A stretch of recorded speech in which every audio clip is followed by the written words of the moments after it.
Pemerintah daerah Kabupaten Oku melalui Dinas Pendidikan Kabupaten Oku akhirnya melaksanakan proses belajar tatap muka setelah 2 tahun lebih siswa tidak mengikuti proses belajar mengajar tatap muka akibat pandemi COVID-19. Untuk memantau kesiapan seluruh sekolah yang melaksanakan proses pembelajaran tatap muka, PLH Bupati serta Kepala Dinas Pendidikan memeriksa kesiapan mulai dari penerapan protokol kesehatan hingga proses belajar mengajar di ruang kelas. PLH Bupati Oku Edward Chandra mengungkapkan, saat ini pemerintah daerah terus melakukan koordinasi dengan instansi terkait serta evaluasi secara berkala untuk melihat proses ke depannya. Edward juga menambahkan, setiap siswa yang masuk sekolah harus mendapat persetujuan dari orang tua secara tertulis.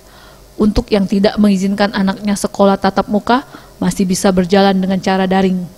Penting adalah belajar tatap muka ini harus persetujuan orang tua.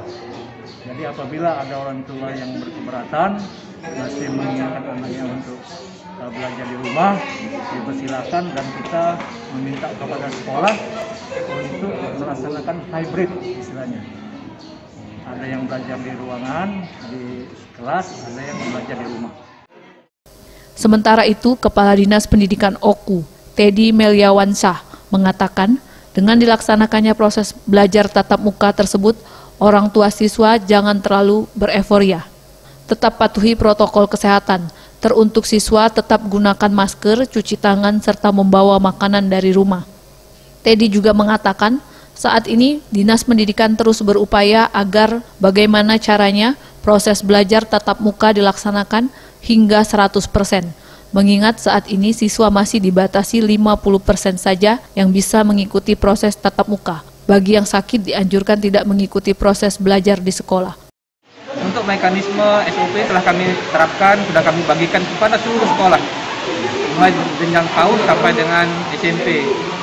Masalah pengaturan waktu, proses pembelajaran, dan